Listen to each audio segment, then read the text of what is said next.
tyrimo skyriaus paskelbtas medinės slėptuvės brėžinio ir 48 metais visiems žinomose Minaičiuose, Radviliškio rajone, įrengto prisikėlimo apygardos štabo bunkerio panašumas.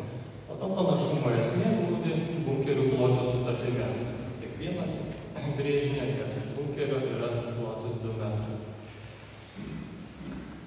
Šio trumpo pranešimo autoriai svarsto: jei pirmosios Lietuvos Respublikos kariuomenės ir šaulių metodinės priemonės bei mokymai veikia partizanus, tai pirmaisiais partizaninio karo metais tokia įtaka turi būti akivaizdi, pati ryškiausia, o vėliau silpnėti ir visai išblėsti.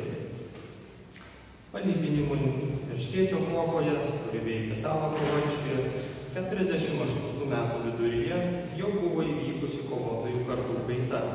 Ir iš esmės laisvės kovoje tuo metu buvo vyrai, neturintys jokios karinės patirties, remiamės Dainiaus Noreikos tyrimais. 44 metų rudenį, 45 metais įrengtų Lietuvos partizanų bunkerių, žeminių ir stovyklų išplanavimas, dydis, įrengimas, trumpai tariant, karinė ambicija, verčia daugelį šių vietų vadinti įtvirtinimais ir aiškiai skirti nuo vėliau įsivyravusios neatvirai kovai, o slaptam karui skirtos partizanų buveinės sampratos. Štai čia ir pirmoje skaidrėje matyti vienos iš tokių įtvirtintų stovyklų vaizdas, apkasai juosantis 5 žemines. Viena iš jų yra atstatyta, tai Pašilių miškas.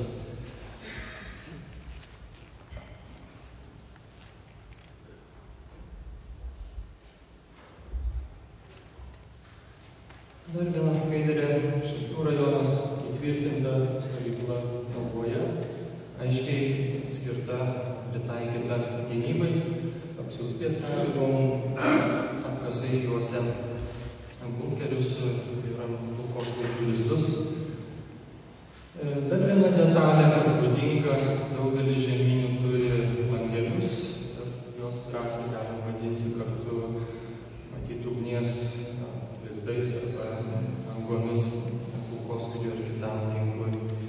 Štai keli pavyzdžiai rodantis, kad tikrai kalbam apie įtvirtinimus pritaikytus arba skirtus gynybai.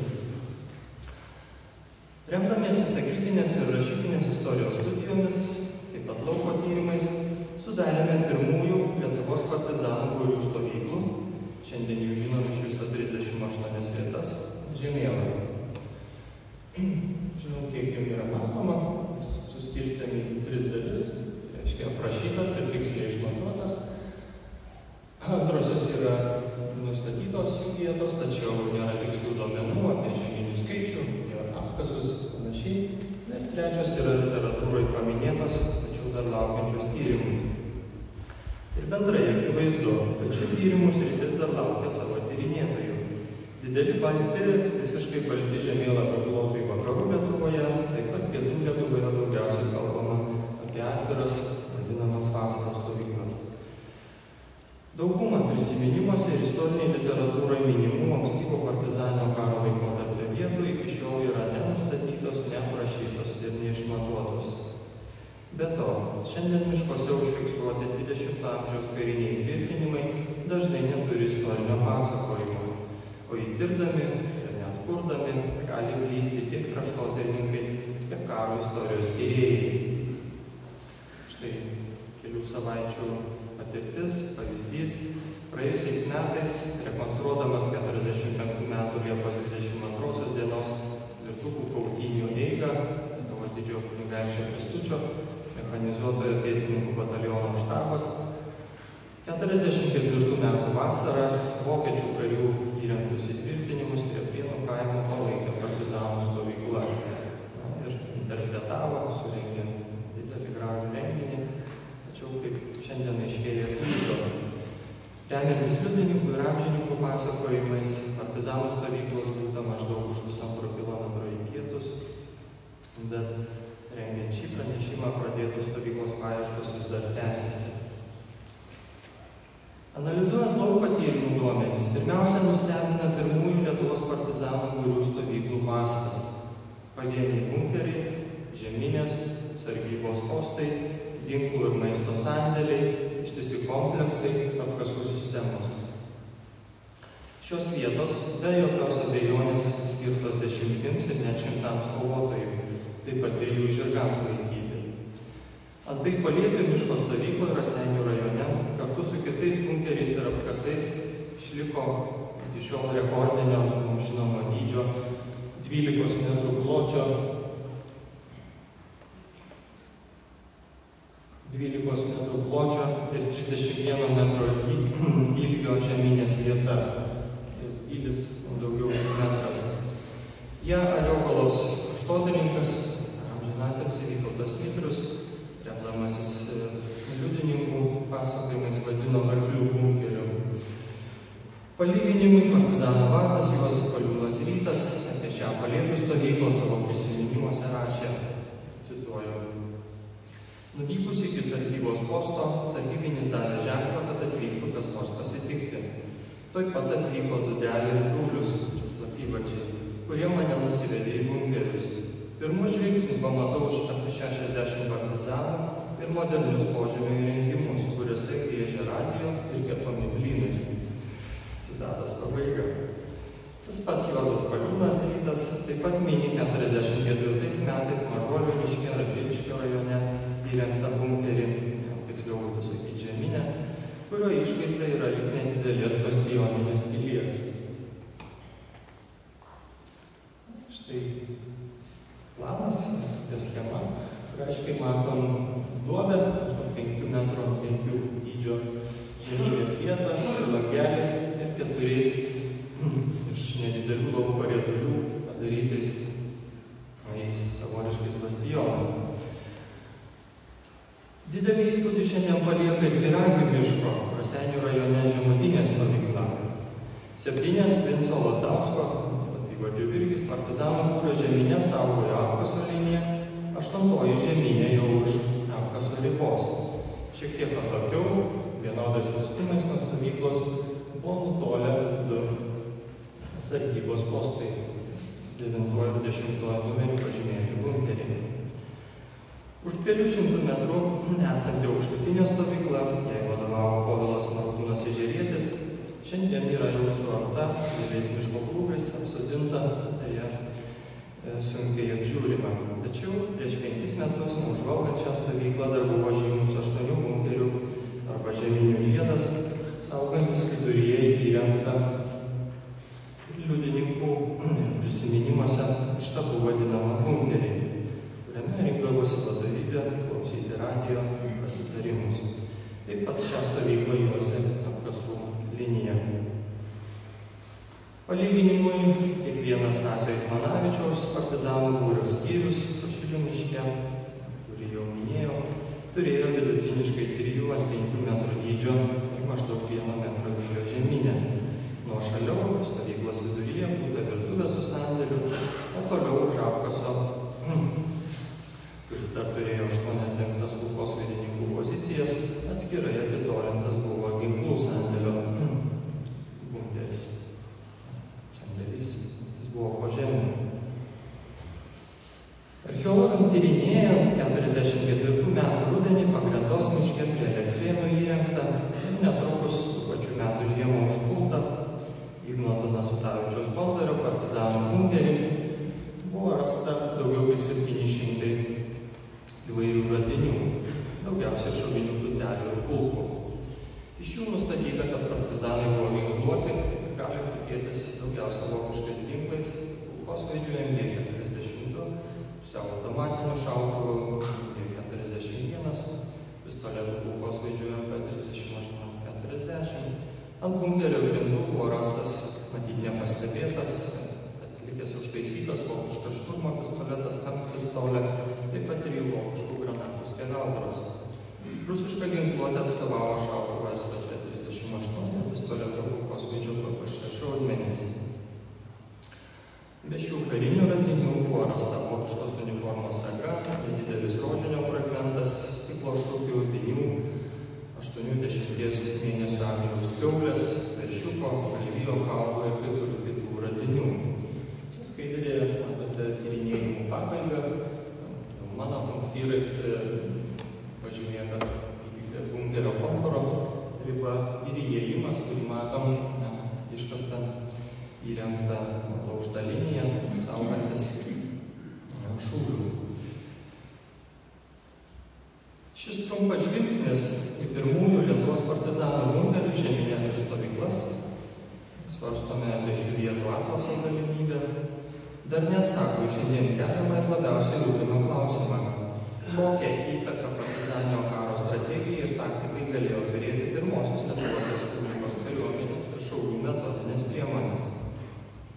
Pirmiausia, kas krinta į akis, tai įtvirtinimų įvairovė. Skiriasi jų geografinė padėtis, prisitaikymas prie vietos, dydis, kas labai svarbu, įrengimo būdas. Todėl siūlom atidžiau pažvelgti į šių įtvirtinimų kūrėjus, pirmuosius Lietuvos partizanų būrių karius.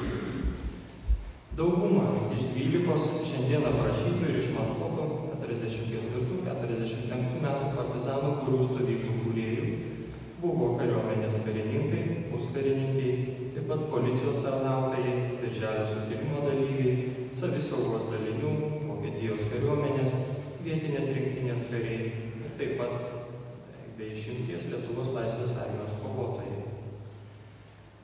Iš 12 Pranas Juška, Martynas Kliausius, Balys Vaičėnas, be to, kas jau buvo vardinta, paminėta, buvo Lietuvos šaulių sąjungos nariai.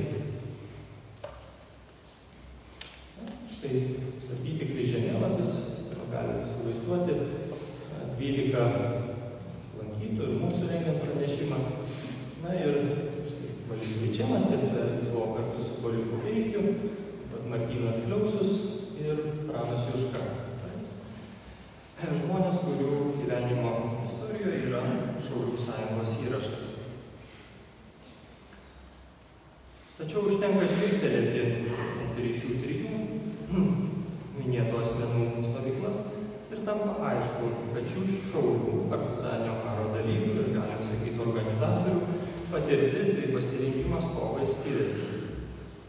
Na štai, Martynas Kliausius Tautvydas, atsargos jaunesnysis leitenantas, artileristas, karo mokyklos auklėtinis, 36 metais įstojo Šaulių sąjungą, dalyvavo Birželio sukilime. 44 metų rudenį tapo Laisvės armijos Genio kuopos vadu. Ir tais pačiais metais, tuo pačiu metu, Mūšos Pylėlyje, Martynas Kliausius įkūrė stovyklą su 6 vidutiniškai 4-5 metrų dydžio bunkeriais, tiksliau sakyti, žeminėmis. Štai stovyklos schema. 6 žeminės abipus mūšos, viena žeminė atitraukta dešinį krante, toks ypatingas 4 metrų ilgio įėjimas su atsišakojimais, tačiau jokių kitų papildomų gynybinių įtvirtinimų čia nėra. Tiesa, atkreiptinas dėmesys, labai gražiai išlikęs beveik 3 metrų skersmens šulinys. Iš šios stovyklos partizanai be aukų pasitraukė per 45 metų lapkričio 10 dienos kautynės. Apie kitą partizanų vadą ir šaulį Praną Jušką šiandien žinom kiek, kad tai Šiluvos šaulių būrio vadas, kurį įkalino bolševikai pirmosios okupacijos metais. 41 metais jis pateko į Minsko kalėjimą, bet laimingai išvengė mirties per Červenės žudynės. 44 metų rudenį Juška tapo partizaninio karo organizatoriumi ir Sandraviškių miško Pelkių saloj įkūrė pirmųjų Šiluvos apylinkių partizanų stovyklą. Įspėtas apie gresiantį pavojų, 20 partizanų būrys iš šios vietos pasitraukė. Netrukus po savaitės stovyklą surado priešų kariai ir partizanų žemynę sudegino. 49 metais šio būrio partizanas Antanas Žiovas, paprašytas Juozo Šibailos dėduko, parašė prisiminimus, kuriuose išsamiai nupiešė čia buvusios stovyklos vaizdą. Praėjusią savaitę teko laimė bendrauti su šios stovyklos ryšininkė Aleksandra Radzevičiūtė Saportienė, gimusi 25 metais, jo seserima Kolonija. Taip pat matyti 46 metais tardymo protokolus bei keletą sovietinio operatyvinės bylos dokumentų. Remiantis jais, atkūrėme Sandraviškių miško stovyklos žeminės, kitaip vadinamos trobele arba bunkerių vaizdą. Matom, kad įtvirtinimų jokių nėra, naudojamasi slapta, sunkiai prieinama vieta. Gyvena 20 vyrų, 4 ant 5 metrų dydžio iš pušinių rąstų pastatytoje žeminėje, kuri turi be viso kito viryklę, liaudišką plytą su kamenu, stalą, jaučius gultus. Na ir trečiadienį pavyko šią vietą nustatyti. Gražiai įspūdinga. Belieka pridurti, kad čia 45-46 metų, tai yra pirmąją savo žiemą, partizanų gretose praleido Jonas Žemaitis, būsimasis visų Lietuvos partizanų vadas.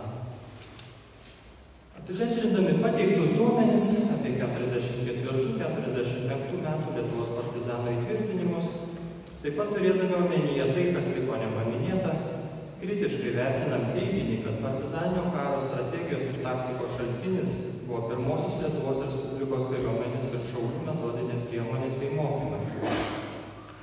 Peršasi išvada, kad pirmųjų partizanų būrių vadai savo bunkerius, žeminės ir stovyklas kūrė remdamėsi skirtingais šaltiniais ir patirtimi, kuri vienu ar kitu būdu buvo įgyta iš esmės Antrojo pasaulinio karo sūkuriuose, savisaugos daliniuose, Vokietijos kariuomeniai, vietiniai rinktiniai bei, kaip nebūtų keista, žvalgantis į raudonosius partizanus. Be mažiausios abejonės patirtis buvo kaupiama ir Antrojo pasaulinio karo pabaigoje, priartėjus frontui, slapstantis, gelbstant savo bei artimųjų gyvybės, gyvulius ir mantą.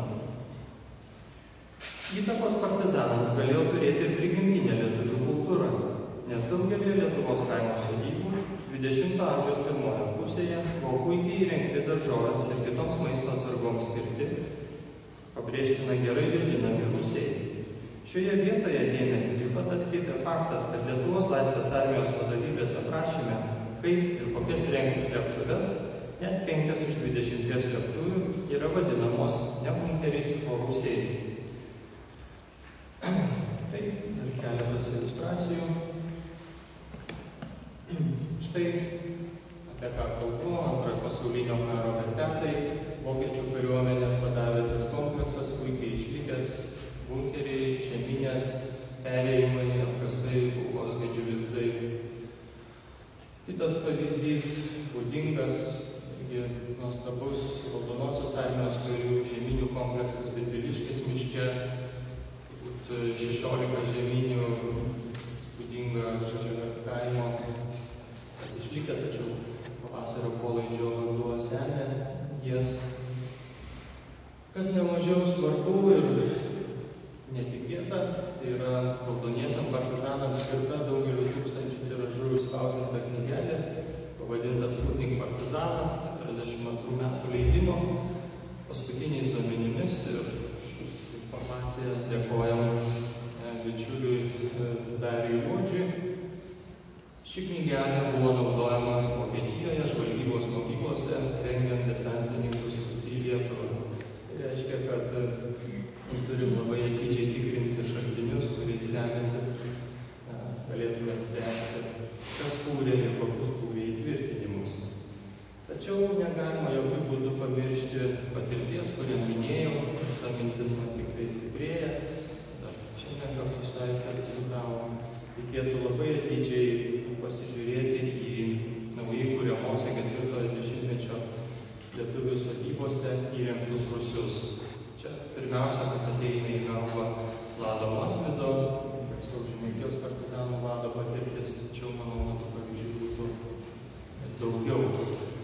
Na ir tarsi išvados, vertinant 44-45 metų Lietuvos partizanų strategiją, taktiką, iš bunkerių, žeminių ir stovyklų taško, matyti, kad šaltinių greičiausiai būta ne vieno, patirtis kaupėsi ne vieną dieną, ne vienoje vietoje.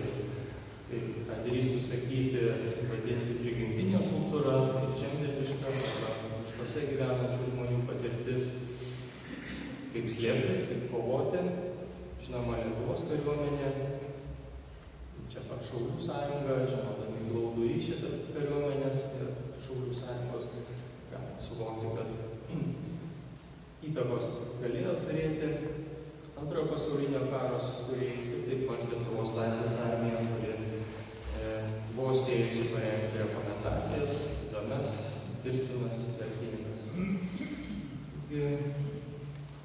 Duokim tėvynei, ką privalom. Dėkoju už dėmesį, su abiejų vardu. Ačiū labai.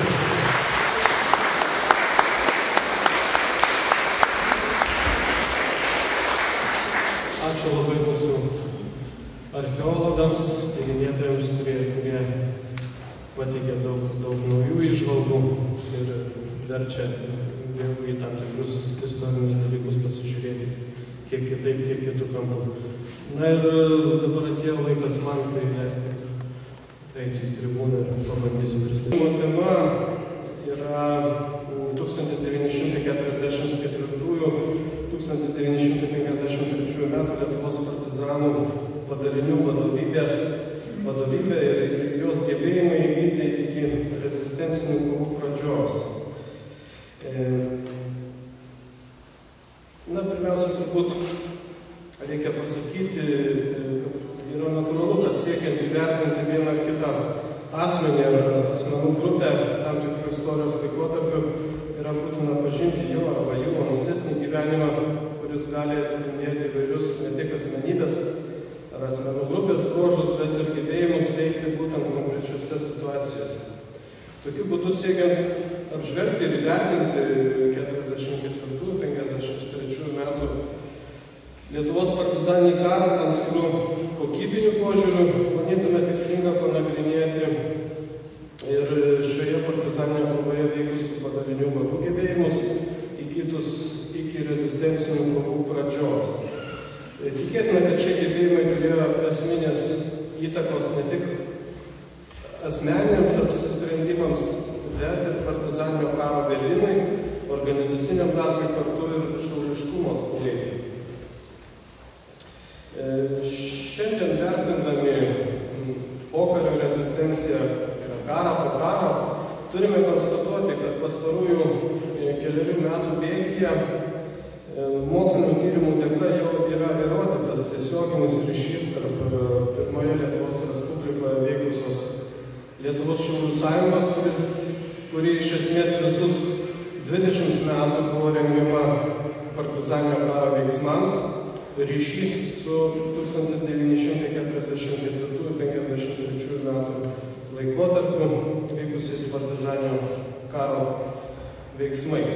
Taigi iki tol visuomenėje gyvavęs teiginys, kad 1944 metais Lietuvoje prasidėjęs partizaninis karas buvo spontaniškas reiškinys, yra paneigtas. 40 metais prasidėjus sovietiniai okupacijai, Lietuvos Šaulių sąjunga tapo okupanto represinių struktūrų taikiniu. Ir natūralu, nes jau tada Rusija žinojo, kokia šios organizacijos paskirtis yra karo metu. Kaip pavyzdį galima būtų pateikti specialų leidinį, kuris buvo išleistas 1940 metais. Leidinys skirtas Lietuvai, apie Lietuvą. Jis taip vadinasi, žodžiu, Lietuva. Aptariant Šaulių sąjungą, tame leidinyje buvo pažymima, kad karo atveju šauliams pafrontės zonoje yra priskiriama žvalgybos bei partizaninių veiksmų vedimo funkcija. Ir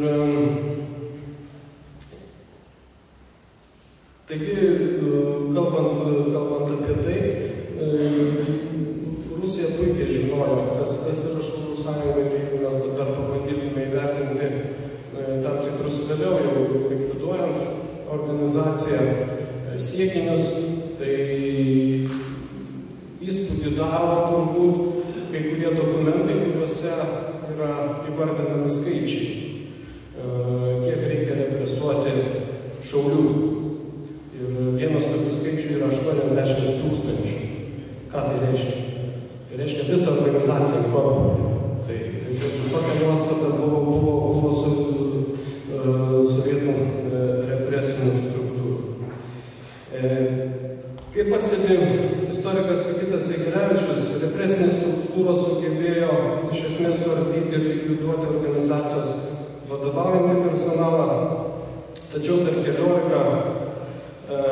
taikos metų suformuota struktūra liko nesuardyta.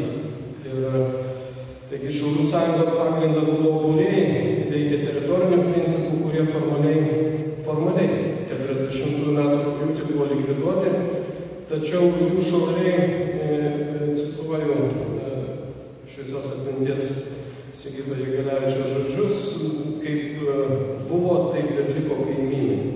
Citatos pavadinimas.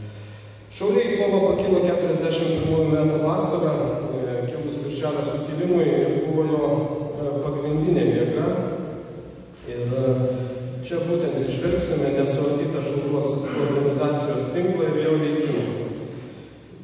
Šauliai pasiskleidė po įvairias militarinės formuotės vokiečių okupacijos metais, na, o taip pat buvo susijęs su Lietuvos laisvės armijos pogrindinė veikla atvedusi į naują partizaninį karą prieš antrąją sovietinę okupaciją 1944 metais.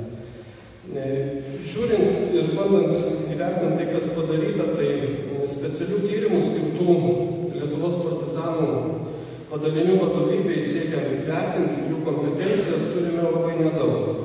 Kaip vieną pirmųjų tokio pobūdžio darbų, kuriame bandoma priklausymą Šaulių sąjungai traktuoti kaip vieną partizaninio karo kokybinių faktorių, galime įvardinti Dalios Kuodytės tekstą Šauliai antinacinėme pasipriešinime ir partizaninėme kare 1941–1953 metai, kuris buvo skelbtas 2005 metais kolektyvinėme darbe skirtame 85-ąjam Šaulių sąjungos jubiliejui.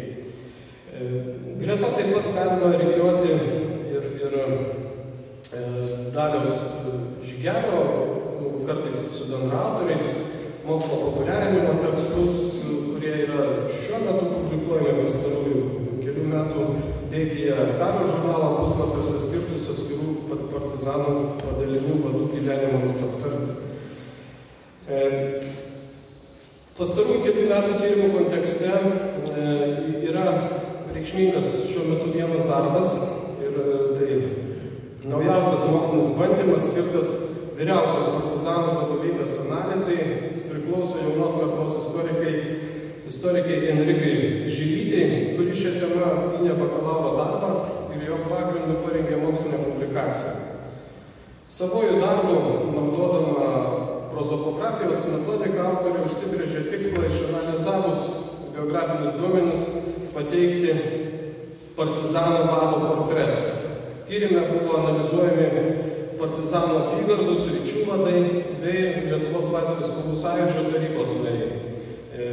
1949 m. vasario 16 dienos deklaracijos signatarai. Viso 50 asmenybių. Tyrime analizuotas vadų amžius, šeima, teritorinė, socialinė kilmė, religijos reikšmė, švietimo ir išsilavinimo klausimai, užimtumas nepriklausomos Lietuvos bei pirmosios sovietinės ir nacių okupacijos laikais, taip pat veikla partizaninio karo metu. Tiesa, apygardose veikusių rinktinių, juose buvusių kuopų